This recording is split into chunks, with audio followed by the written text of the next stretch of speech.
Bismillahirrahmanirrahim. Assalamualaikum warahmatullahi wabarakatuh. Alhamdulillah, setelah pekan lalu kita belajar tentang perekonomian Indonesia sebelum kemerdekaan, yang mana materinya itu mengenai masa-masa kerajaan dan masa-masa penjajahan di Indonesia. Maka hari ini kita masuk ke materi yang kedua, yaitu perekonomian setelah kemerdekaan. Jadi materi hari ini itu ingin membahas bagaimanakah ekonomi Indonesia setelah merdeka. Bagaimana perjalanan ekonomi Indonesia setelah merdeka. Oke. Sebelumnya, saya ingin mengungkapkan satu pepatah yang mengatakan pengalaman adalah guru yang terbaik. Jadi sejarah kan merupakan peristiwa yang telah dialami oleh pejuang kita. Maka sejarah ini adalah pengalaman pejuang-pejuang kita di zamannya. Jadi janganlah sesekali dari kita itu untuk melupakan sejarah. Sejarah itu harus dipahami dan dipelajari.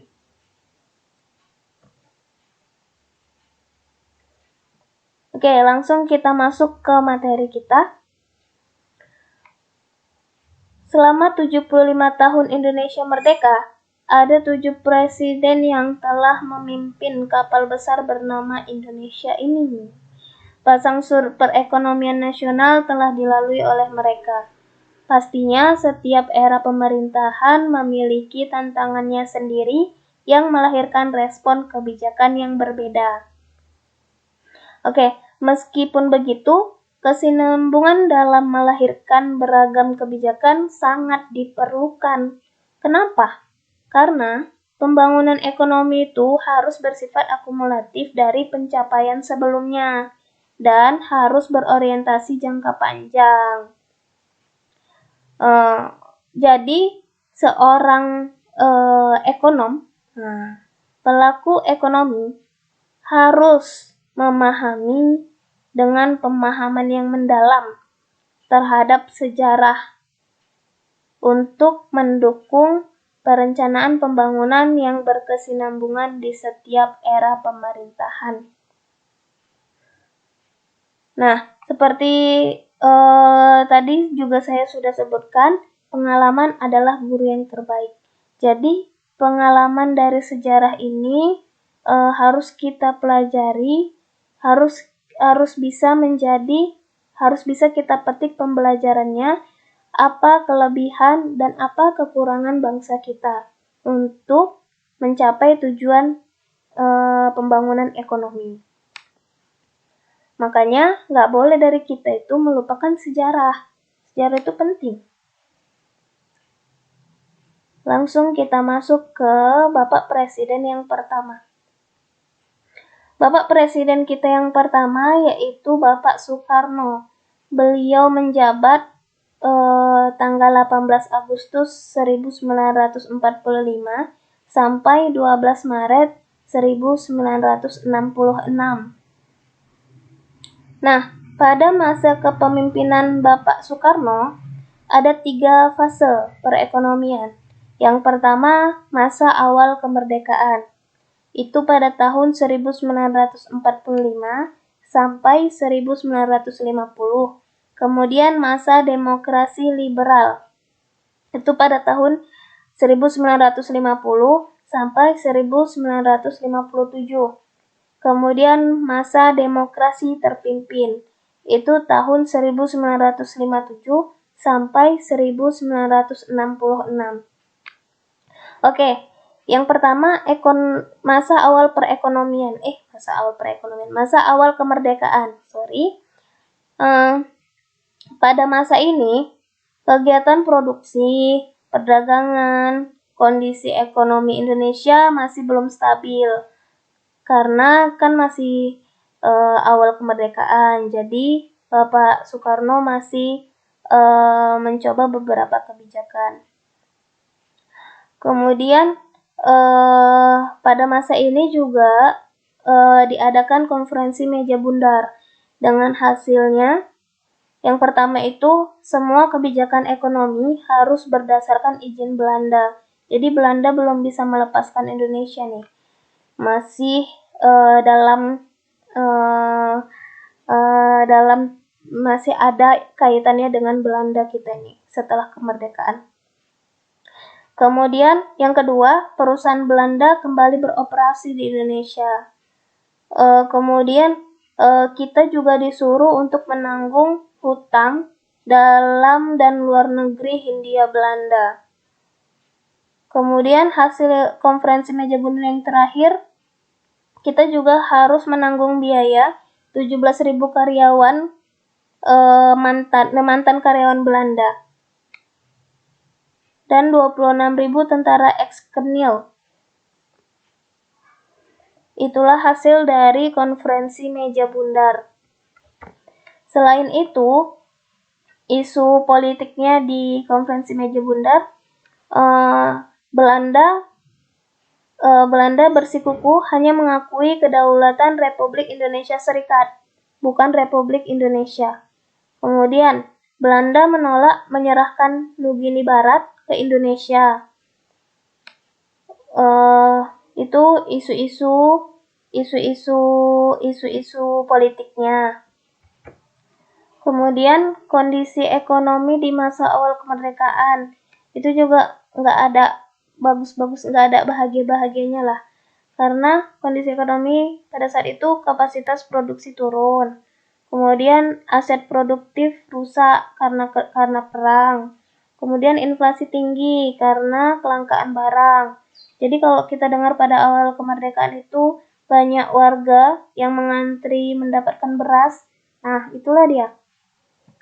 Karena kelangkaan barang. Terus peningkatan uang beredar tidak terkendali. Kemudian ekspor dan impor terhenti akibat blokade Belanda. Kemudian mata uang beragam. Kemudian pergerakan penduduk besar-besaran antar daerah. Nah, dalam kondisi krisis di awal kemerdekaan itu, pemerintah menempuh beberapa kebijakan. Yang pertama itu pinjaman nasional, kemudian pemenuhan kebutuhan rakyat, dan yang terakhir melakukan konferensi ekonomi. Itu pada awal kemerdekaan. Oke, masuk ke masa demokrasi liberal. Masa demokrasi liberal ini ciri utamanya sering bergantinya kabinet. Nah, kenapa? Karena jumlah partai yang cukup banyak, tapi tidak ada partai yang memiliki mayoritas mutlak. Jadi, keadaan ini yang membuat perekonomian diserahkan sepenuhnya kepada pasar. Jadinya kebijakan yang diserahkan sepenuhnya kepada pasar ini memperburuk kondisi perekonomian Indonesia. Pemerintah terkesan memaksakan sistem pasar dalam perekonomian. Yang anehnya nih ya, pemerintah sudah mengetahui dampaknya dan melakukan berbagai upaya untuk mengatasi kondisi perekonomian. Usahanya itu seperti pemotongan nilai uang, melanjutkan program benteng, dan memutuskan hasil konferensi meja bundar. Pemotongan nilai uang dimaksudkan untuk mengurangi jumlah uang yang beredar agar tingkat harga turun. Dikenal dengan sebutan gunting Syarifuddin. Nah, kalau saudara-saudara pernah mendengar uang digunting, pada zaman itu benar-benar uangnya digunting, dibelah menjadi dua. Nah, uangnya ini digunting untuk mengendalikan inflasi. Ini pada tanggal 10 Maret 1950, Menteri Keuangan Syafruddin Prawira Negara mengeluarkan kebijakan pengguntingan uang itu. Jadi uang itu dibelah dua, harganya tetap berlaku, namun nilai hanya setengah harga. Kalau ditukar dengan obligasi, bunganya 3%. Nah, itulah cara dia untuk menurunkan tingkat inflasi. Pemerintah juga melanjutkan program benteng dengan maksud untuk menumbuhkan wira swasta pribumi agar bisa berpartisipasi dalam perkembangan ekonomi nasional. Dan pembatalan sepihak atas hasil konferensi meja bundar, termasuk pembubaran Uni Indonesia. Kemudian masuk ke masa demokrasi terpimpin. Demokrasi terpimpin tidak lepas dari sosok Presiden Soekarno, sehingga pemikiran Soekarno menjadi dasar bagi pelaksanaan demokrasi terpimpin.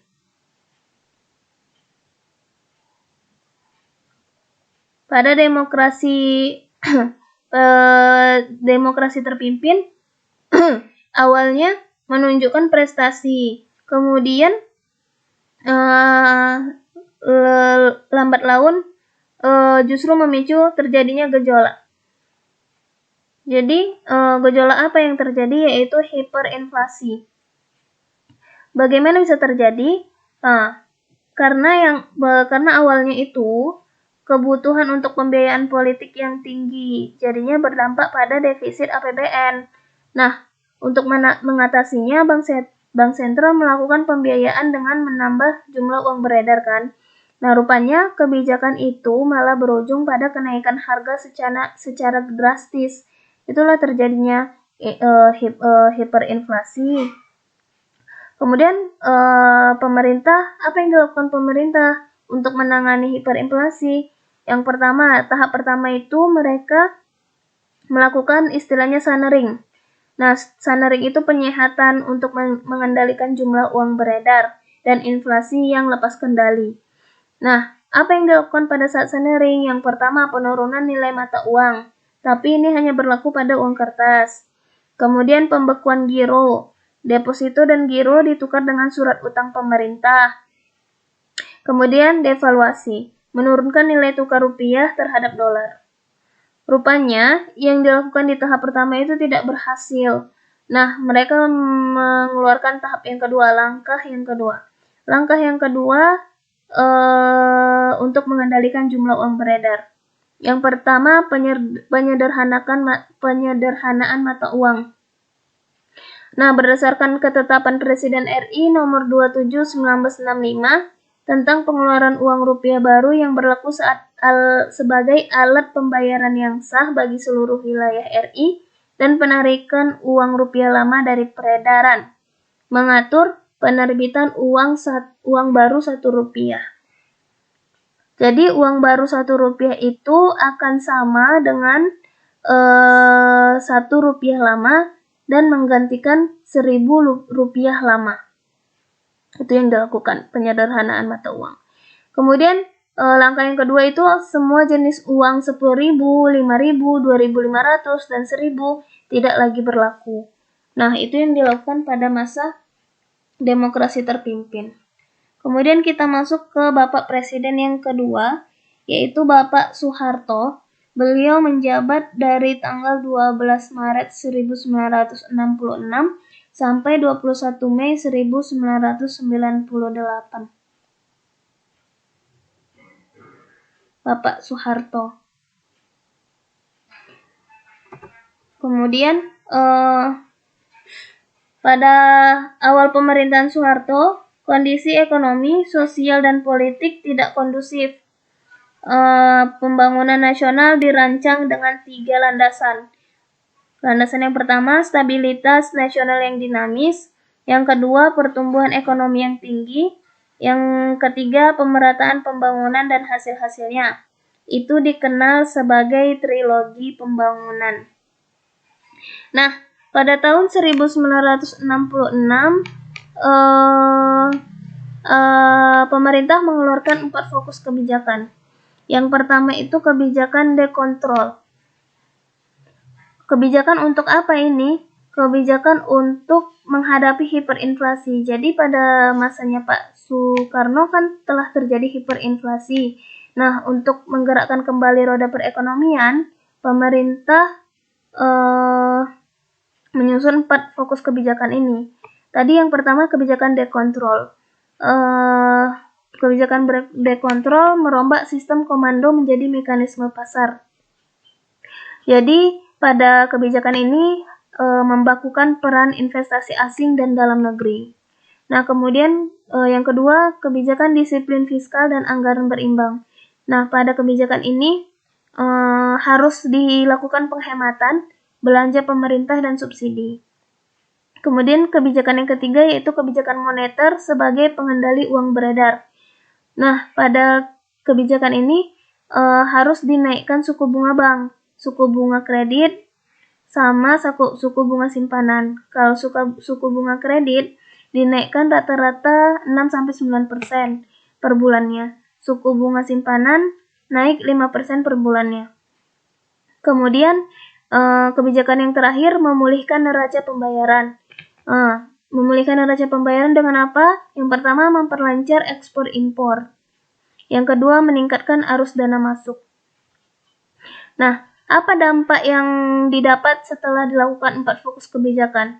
Yang pertama, kenaikan uang beredar berkurang, kemudian inflasi turun.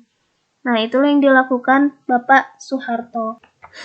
Selama masa Orde Baru, yaitu masa eranya Pak Soeharto, terdapat 5 repelita. 5 rencana pembangunan 5 tahun, repelita. Nah, repelita ini merupakan pola perencanaan pembangunan 5 tahunan secara berkesinambungan untuk mewujudkan program-program jangka menengah dan jangka panjang. Jadi, repelita yang pertama pada tahun 1969 sampai dengan 1974, pemerintah masih menghadapi ekonomi yang merosot dan inflasi tinggi. Produksi pangan tidak mampu mengikuti pertumbuhan penduduk, serta lapangan kerja terbatas. Pada akhir repelita 1, pemerintah mendapatkan berkah dari kenaikan harga minyak. Jadi, repelita yang pertama dialokasikan anggaran pembangunan untuk pertahanan dan keamanan 2%, kesehatan dan kependudukan 3%, lain-lain 6%, perdagangan 6%, industri 6%, pendidikan 7%, pertambangan dan energi 11%, perumahan dan pemukiman 2%, transportasi 22%, pertanian dan irigasi 20%, daerah dan transmigrasi 15%. Jadi pada repelita yang pertama menitik beratkan pada sektor pertanian dan industri yang mendukung sektor pertanian. Tujuannya untuk apa? Untuk meningkatkan taraf hidup rakyat dan sekaligus meletakkan dasar-dasar bagi pembangunan dalam tahap berikutnya dengan sasaran dalam bidang pangan, sandang, perbaikan prasarana, perumahan rakyat, perluasan lapangan kerja, dan kesejahteraan rohani. Oke, kemudian fokus kebijakan di repelita yang pertama itu yang pertama moneter, fiskal, dan perbankan. Jadi pada repelita yang pertama, pemerintah memantapkan stabilitas ekonomi yang telah dicapai, penyediaan kredit jangka menengah untuk mendorong kegiatan usaha, penurunan suku bunga kredit, penurunan tarif pajak untuk mendorong bisnis dan penerimaan negara. Kebijakan yang kedua tentang pembangunan. Pemerintah meningkatkan produksi pangan, khususnya beras, memacu ekspor produk perkebunan dan pertambangan, mendorong pembangunan industri tekstil. Nah, apa dampaknya? Dampaknya penerimaan negara melonjak, jadi tabungan pemerintah meningkat. Itu yang terjadi pada repelita yang pertama. Kemudian, repelita yang kedua tahun 1974 sampai 1979 merupakan masa bagi pemerintah mendapatkan berkah minyak karena kenaikan harga dan produksi. Pemerintah melakukan investasi dan pembangunan besar-besaran untuk mendorong pertumbuhan ekonomi. Nah, alokasi anggaran pembangunannya untuk repelita yang kedua, perumahan dan pemukiman 2%, pertahanan dan keamanan 3%, kesehatan dan kependudukan 3%, lain-lain 5%, industri 6%, perdagangan 7%, pendidikan 10%, pertambangan dan energi 12%, ilmu pengetahuan dan teknologi 2%, pertanian dan irigasi 19%, transportasi 17%, daerah dan transmigrasi 14%. Pada repelita yang kedua, Menitik beratkan pada sektor pertanian dengan meningkatkan industri yang mengolah bahan mentah menjadi bahan baku. Sasaran utamanya adalah tersedianya pangan, sandang, perumahan, sarana dan prasarana, mensejahterakan rakyat, dan memperluas kesempatan kerja. Kemudian pertumbuhan ekonomi rata-rata mencapai 7% per tahun. Pada awal pemerintahan Orde Baru, laju inflasi mencapai 60%. Pada pelita 1, inflasi turun menjadi 47%. Selanjutnya, pelita 2, inflasi turun menjadi 9,5%. Kemudian ada dua fokus kebijakan pada repelita 2. Yang pertama itu moneter dan perbankan, yang kedua kebijakan pembangunan. Apa dampaknya? Dampaknya adalah ekonomi rata-rata tumbuh di atas 7%. Oke, kita masuk ke repelita yang ketiga. Pemerintah menghadapi tingkat pertumbuhan penduduk yang tinggi.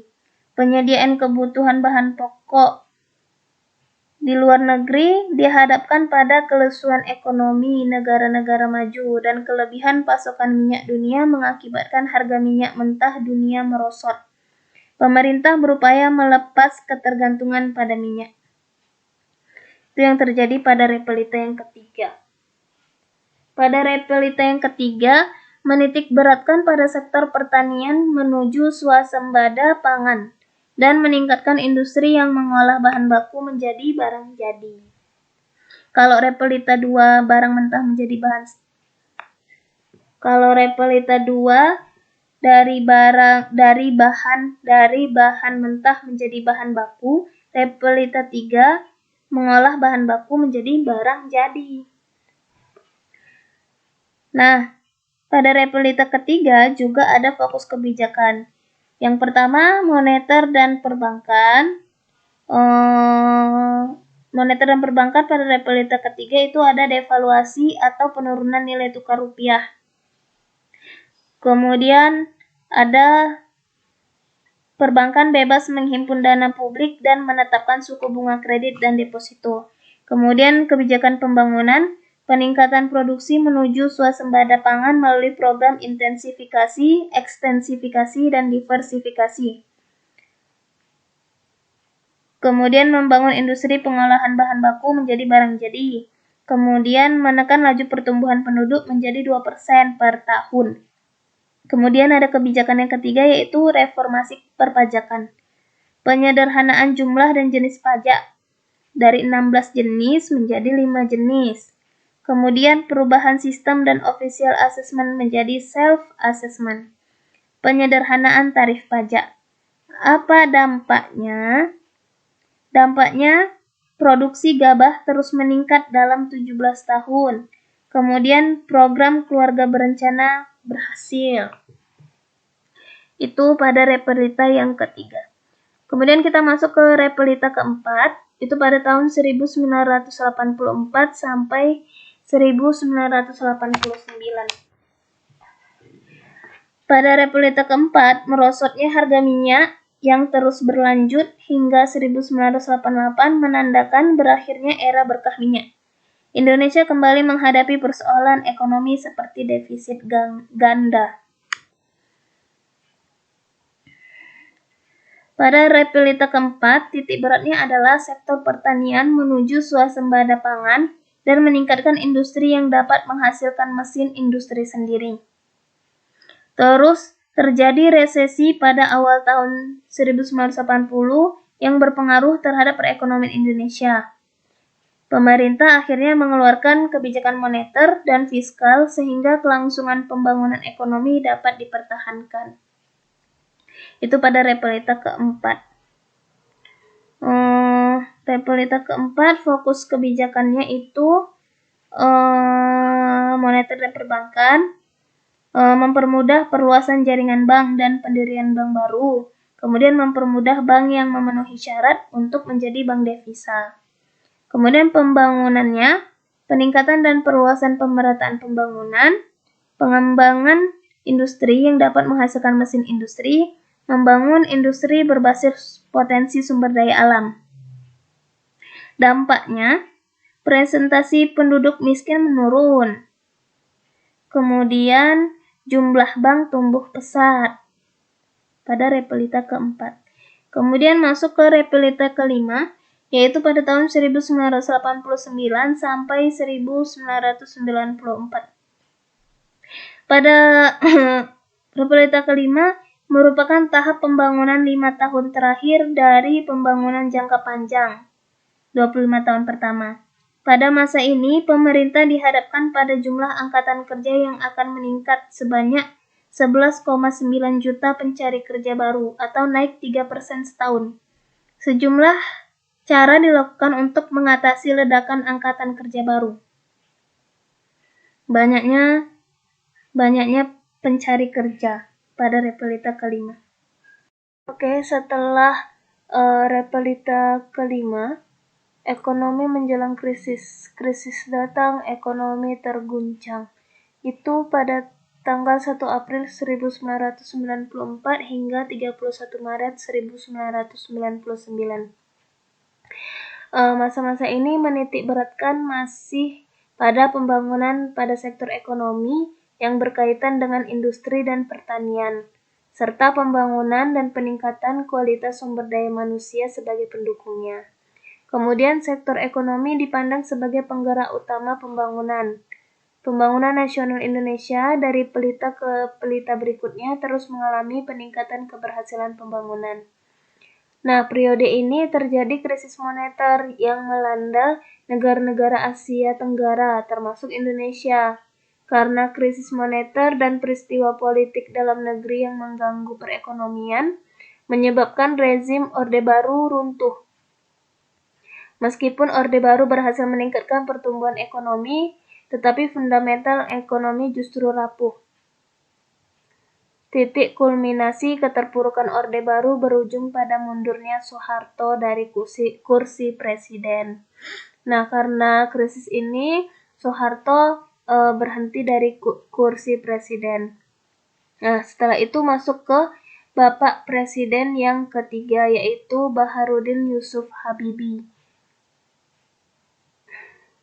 Pemerintahan B.J. Habibie dikenal sebagai masa transisi, masa peralihan dari krisis ekonomi ke proses pemulihan. Bapak Habibie hanya menjabat selama 1 tahun. Beragam kebijakan baik di sektor moneter, keuangan, dan perbankan, serta korporasi diambil oleh pemerintahan Habibie untuk membangkitkan kembali ekonomi Indonesia dari keterpurukan. Yang dilakukan Bapak Habibie yaitu menerapkan reformasi kebijakan ekonomi di sejumlah sektor, guna memulihkan kepercayaan publik yang merosot akibat krisis. Apa aja reformasi ekonominya? Yang pertama itu independensi kebijakan moneter. Di antaranya itu kayak mengendalikan jumlah uang beredar, menaikkan suku bunga SBI, terus memberikan status independen kepada Bank Indonesia. Nah, jadi di sini pada saat reformasi ekonomi, Bank Indonesia itu memiliki tugas mencapai dan memelihara kestabilan nilai tukar rupiah. Kemudian mencapai sasaran laju inflasi, kemudian menjaga kestabilan nilai tukar rupiah. Yang kedua itu reformasi ekonominya restrukturisasi perbankan. Nah, itu kayak menerbitkan obligasi untuk menalangi perbankan, kemudian menutup 38 bank dan mengambil alih 7 bank. Kemudian ada reformasinya itu konsolidasi fiskal, seperti membatalkan sejumlah proyek infrastruktur, menghentikan perlakuan khusus bagi mobil nasional, kemudian membiayai program jaring pengamanan sosial. Kemudian reformasi ekonominya yang lain, penyihatan korporasi. Itu seperti restrukturisasi utang swasta lewat skema Indonesian Debt Restructuration Agency dan Prakarsa Jakarta. Terus melarang praktik monopoli. Nah, reformasi ekonomi yang terakhir itu penetapan desentralisasi fiskal. Jadi dampaknya dari reformasi ekonomi itu inflasi menurun, kurs rupiah menguat, pertumbuhan ekonomi membaik. Nah, itu pada masa B.J. Habibie. Kemudian masuk ke presiden yang keempat, yaitu Bapak Abdurrahman Wahid atau Gus Dur. Kita sering mengenalnya dengan Bapak Gus Dur. Nah, beliau menjabat itu dari 1999 sampai 2001.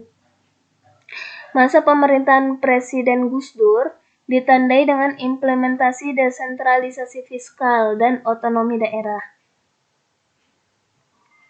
Selain itu, peneguhan prinsip-prinsip dasar toleransi dan pluralisme, jaminan atas perlindungan hak-hak buruh, persamaan hak melalui perlindungan hak minoritas, serta pengentasan kemiskinan melalui gerakan terpadu, pengentasan kemiskinan dan proyek perdesaan. Nah, pada masa beliau itu mengimplementasikan desentralisasi fiskal, gunanya untuk membiayai pemerintah daerah sebagai tindak lanjut dari otonomi daerah dan desentralisasi fiskal. Kebijakannya itu seperti implementasi pembagian dana, perimbangan antara pusat dan daerah, pemerintah daerah diizinkan untuk mengajukan pinjaman daerah, terus penerapan pajak daerah dan retribusi daerah.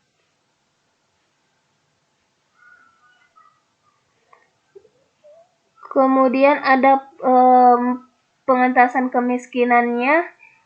Pemerintah melanjutkan kebijakan pengentasan kemiskinan melalui program gerakan terpadu pengentasan kemiskinan dan proyek pedesaan. Ada 17.000 proyek pedesaan, pembangunan jalan, jembatan, irigasi, penyediaan air bersih, bantuan kredit usaha mikro. Itu pada masa Bapak Gus Dur, Bapak Presiden Gus Dur.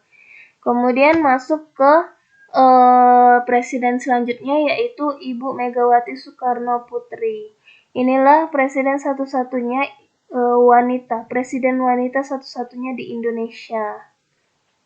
Nah, Ibu Presiden Megawati Soekarno Putri ini menjabat dari tanggal 23 Juli 2001 sampai 20 Oktober 2004. Nah, Era Presiden Megawati Soekarno Putri ditandai dengan berakhirnya program reformasi kerjasama dengan IMF pada Desember 2003. Namun, pemerintah melanjutkan program reformasi ekonomi secara mandiri di bawah kendali pemerintah guna memantapkan stabilitas ekonomi makro, melanjutkan restrukturisasi keuangan, serta meningkatkan investasi, ekspor, dan kesempatan kerja.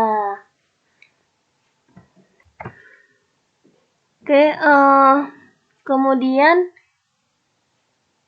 di masanya Bu Megawati tadi telah berakhirnya kerjasama dengan IMF. Nah, jadi Bu Megawati mengadakan reformasi ekonomi secara mandiri di bawah kendali pemerintah. Nah, berakhirnya program IMF pada Desember 2003 yang mencakup sejumlah sektor, beberapa di antaranya itu konsolidasi fiskal, kemudian restrukturisasi keuangan, kemudian peningkatan investasi. Yang kedua itu ada ketahanan fiskal. Untuk mewujudkan pengelolaan fiskal yang prudent dan berkelanjutan, pemerintah bersama DPR harus mengelola keuangan secara hati-hati. Seperti defisit anggaran dibatasi maksimal 3% dari PDB. Kemudian jumlah pinjaman dibatasi maksimal 60% dari PDB. Kemudian pengelolaan keuangan negara berdasarkan pada asas akuntabilitas, profesionalitas, proporsionalitas, keterbukaan. Terus pengelolaan keuangan negara diperiksa oleh badan pemeriksa yang bebas dan mandiri. Nah, dampaknya apa? Inflasi menurun, pertumbuhan ekonomi membaik, IHSG meningkat, terus nilai tukar rupiah menguat. Kemudian Ibu Megawati dalam pemerintahan Ibu Megawati juga mengeluarkan kebijakan jaminan simpanan nasabah bank. Gunanya untuk menunjang terwujudnya perekonomian nasional yang stabil dan tangguh, serta sistem perbankan yang sehat dan stabil. Pemerintah membentuk lembaga yang bertugas menjamin simpanan dana nasabah perbankan, yaitu Lembaga Penjamin Simpanan. Lembaga ini berfungsi dan bertugas sebagai berikut. Yang pertama, berfungsi menjamin simpanan nasabah dan aktif memelihara stabilitas sistem perbankan sesuai dengan kewenangannya. Kemudian bertugas merumuskan dan menetapkan kebijakan pinjaman simpanan, memelihara stabilitas sistem perbankan, serta penyelesaian bank gagal yang tidak berdampak sistemik. Kemudian yang ketiga, melaksanakan penanganan bank gagal yang berdampak sistemik. Yang keempat, bank peserta penjaminan diwajibkan membayar kontribusi kepesertaannya sebesar 0,1% dari modal sendiri bank pada akhir tahun fiskal sebelumnya. Kemudian yang kelima, nilai simpanan yang dijamin untuk setiap nasabah pada satu bank paling banyak 100 juta. Nah, itu kebijakan yang dikeluarkan oleh pemerintahan Ibu Megawati Soekarno Putri. Kemudian masuk ke presiden yang keenam, yaitu Bapak Susilo Bambang Yudhoyono. Bapak Susilo Bambang Yudhoyono atau kita kenal sebagai Bapak SBY, menjabat tanggal 20 Oktober 2004 sampai 20 Oktober 2014, 10 tahun. Awal pemerintahan Presiden Susilo Bambang Yudhoyono merupakan masa kebangkitan Indonesia pasca krisis ekonomi. Disambut dengan booming harga komoditas, Indonesia kemudian harus menghadapi krisis keuangan dunia 2008 yang membuat pertumbuhan ekonomi menurun. Ekonomi Indonesia kembali meningkat pasca krisis akibat kelanjutan booming harga komoditas yang kemudian perlahan melambat seiring perlambatan ekonomi dunia. Nah, kebijakan-kebijakan yang dikeluarkan pada masanya SBY itu yang pertama kebijakan harga BBM. Sebagai negara pengekspor produk komoditas, kenaikan harga komoditas di pasar dunia menjadi berkah. Namun di sisi lain, kenaikan harga khususnya minyak mentah justru memberatkan anggaran karena Indonesia merupakan net importer minyak. Untuk mengurangi beban terhadap anggaran, pemerintah menyesuaikan harga bahan bakar minyak. 3 kali menaikkan harga BBM. Yang pertama pada 1 Maret 2005, kemudian 1 Oktober 2005, dan pada Mei 2008.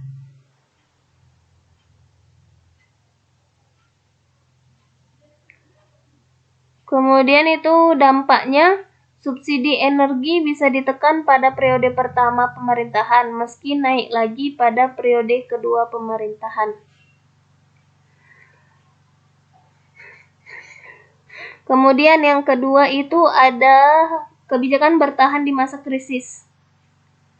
Sepanjang 2 periode masa pemerintahan SBY, pertumbuhan ekonomi secara bertahap meningkat dari 5% menjadi di atas 6%, mulai 2007 sampai 2012. Ketika krisis finansial global melanda pada 2009, perekonomian Indonesia pun terkena imbas, namun masih mampu bertahan sebagai salah satu negara dengan pertumbuhan positif. Nah, apa yang dilakukan yaitu stimulus fiskal. Gunanya untuk mempertahankan daya beli masyarakat akibat krisis global. Pemerintah mengeluarkan paket stimulus fiskal.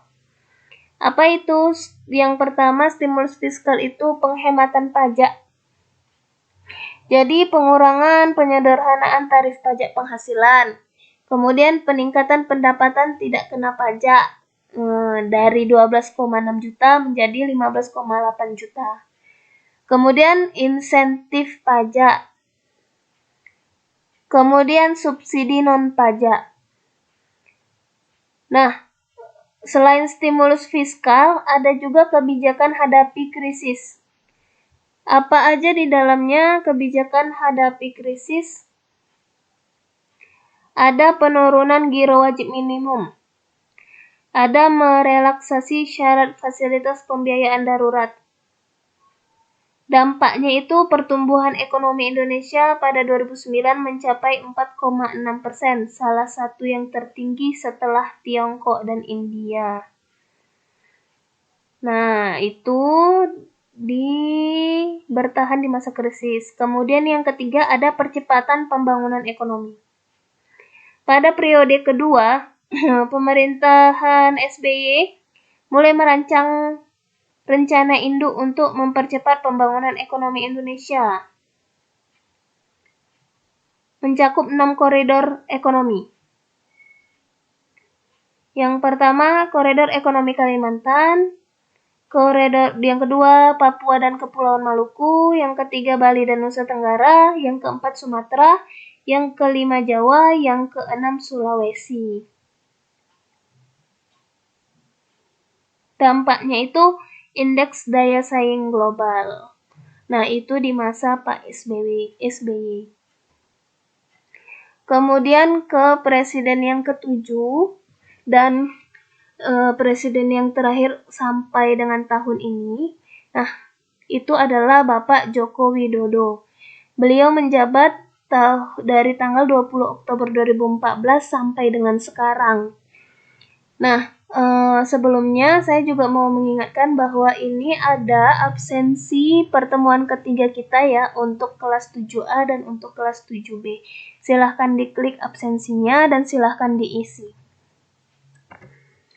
Oke, ekonomi dunia masih diliputi ketidakpastian. Pemerintahan Jokowi mengusung program Nawacita dengan mengejar ketertinggalan pembangunan infrastruktur agar mampu berdaya saing tinggi.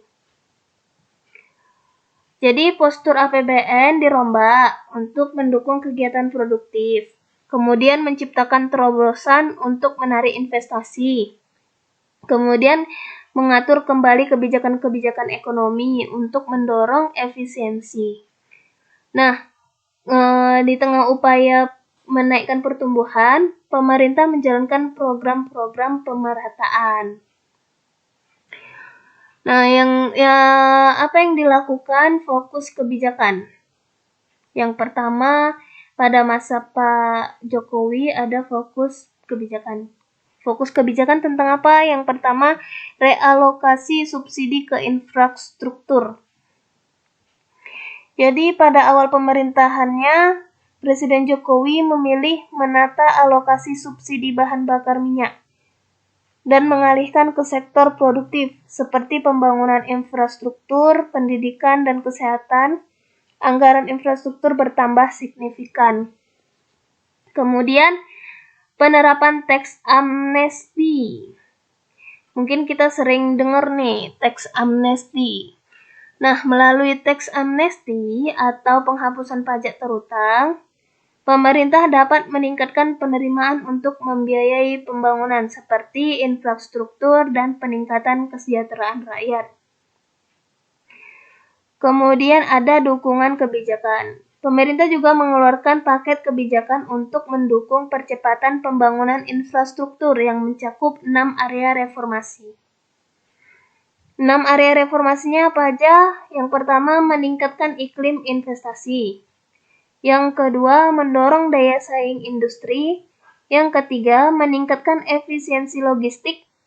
Yang keempat, promosi pariwisata. Yang kelima, stimulasi ekspor. Yang keenam, memperkuat daya beli masyarakat. Nah, kemudian yang kedua dari masanya Pak Jokowi yaitu percepatan pembangunan infrastruktur. Pemerintah menetapkan proyek strategis nasional sebagai proyek prioritas untuk diwujudkan dalam kurun waktu singkat. Tujuannya mendorong pertumbuhan ekonomi dan meningkatkan pemerataan pembangunan di seluruh wilayah Indonesia. Ada 15 sektor program proyek, Yang pertama kereta api, kemudian bandara, kemudian bendungan, ada irigasi, teknologi, smelter, pertanian, energi, perumahan, pelabuhan, tanggul laut, jalan, PLBN, pengelolaan air, pesawat, listrik. Nah, itulah proyek-proyek yang dalam percepatan pembangunan. Oke, yang ketiga dari masanya Pak Jokowi itu ada pemerataan pembangunan dan ekonomi. Nah, apa aja kebijakan yang dilakukan pada pemerataan pembangunan dan ekonomi? Yang pertama itu pembangunan desa. Pembangunan desa dilakukan untuk meningkatkan pemerataan pembangunan desa dan kesejahteraan masyarakat desa. Pemerintah mengalokasikan dana desa dengan jumlah yang terus meningkat. Nah, ini kita juga udah dengar kalau dana desa itu terus meningkat setiap tahunnya. Kemudian yang kedua itu ada pemerataan ekonomi. Selain membangun infrastruktur, pemerintah juga menerbitkan kebijakan pemerataan ekonomi untuk mengatasi ketimpangan. Nah, dengan kebijakan itu, apa dampaknya? Nah, melalui sejumlah kebijakan tersebut, angka kemiskinan, pengangguran, dan rasio Gini mengalami penurunan. Nah, seperti itulah